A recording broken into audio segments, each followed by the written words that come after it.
Hi, welcome to Forex In Four. I'm Mike Conlon for FXEDU, and in the next 4 minutes, I'm going to show you the highlights of where the action is in today's Forex market. So let's get started. Good morning. Today is Tuesday, April 12th, 2011. This morning I'm talking about just ignore it, and that was seemingly the plan of the Bank of England with regard to inflation in the UK, and quite frankly it actually seems to maybe it's going to be working here. The Bank of England hasn't done anything about inflation with regard to monetary policy, and CPI data came in this morning lower than expected. We were expecting to see 4.4% inflation like we saw last time, and it actually came in lower at 4% inflation. Now, before we go throwing pizza parties here, let's realize that 4% inflation is still pretty high, but it's a good thing to see that inflation is subsisting and it's not expanding. The month-over-month number came in at 0.3%. They were expecting 0.6%.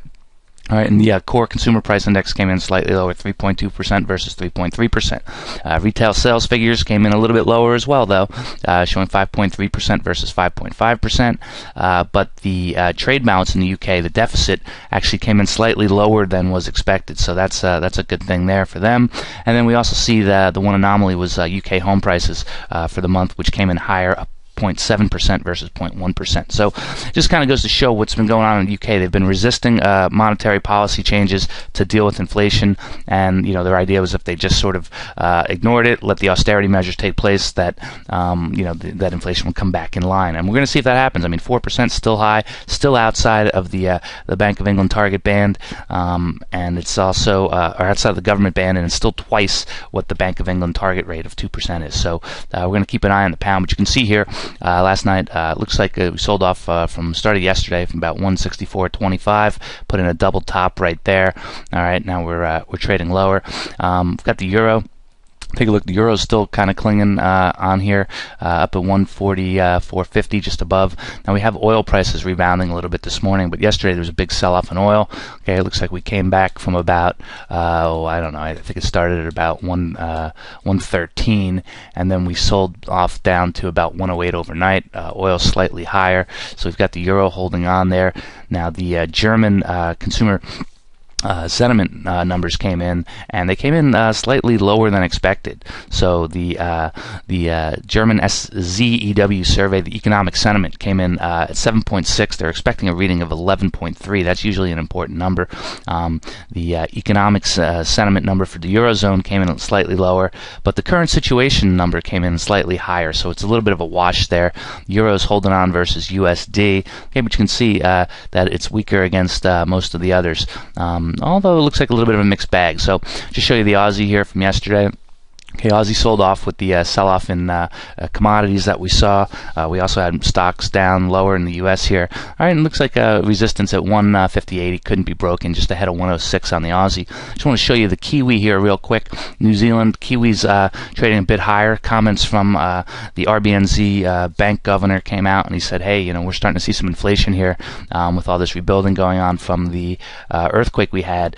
They decreased rates at last meeting due to the earthquake to try and stimulate the economy, but now it could be overheating a little bit. They're starting to see some inflation. He may have to come back up with rates here sometime pretty soon. So you can see that the Kiwi's been higher. Just show you the move it's made over the last couple of days. Okay, so we're getting up to right around 78.60 there. So lastly, we've got some yen strength.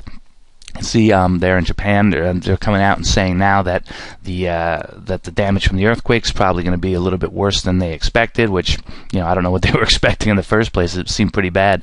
They actually raised the nuclear threat level on the reactor that they have to be equal with what was going on with Chernobyl. So that doesn't look too good out there. The other one we want to take a look at lastly is Canada. Got the loonie. They've got their rate policy decision coming out a little bit later this morning. They're expected to leave rates steady at 1%, which could potentially give us a little bit of a sell-off here. It looks like over the last, let's just pull it up on the 2-hour. You can see that we put in a little bit of a bottom here, just ahead of 95. So perhaps we're going to see a little bit of dollar strength. Although if the oil keeps going higher, the loonie could catch a little bit of a bid with that as well. So we're going to keep an eye on that. That's 9 a.m. Eastern time, and that's pretty much what we're looking at. So a lot of these areas around the globe sort of have this, I've called it in the past salutary neglect, where, you just sort of say, well, you know what, we know it's going to go away because we're stopping government spending, so inflation is going to come back into check. And, quite frankly, the Bank of England doesn't really have that much control over inflation. Let's face it, U.S. Fed is who drives inflation because the dollar is the world's reserve currency. Everything's priced in dollars. When you take a look at things like oil prices, that's a direct reflection of U.S. Fed policy and not necessarily what the Bank of England's doing. But the kind of thing is, okay, well, if we just ignore it, it'll go away. That seems to be working a little bit. I mean, I don't think it's going to be a great policy going forward, especially here in the U.S. But once QE2 ends, we're going to see if some of these things come back in line. So that's what I'm looking at today. We've got this pound weakness on the lower CPI, which means that the Bank of England can probably stay steady at the next policy meeting. All right, euro holding in versus dollar. Looks like dollar's pretty weak here, but could be strengthening, and we'll see if we get a turnaround here with any of these other numbers due out later this morning after the Bank of Canada rate decision. Not really much else happening here in the U.S. So that's what I've got today, folks. Good trading to all.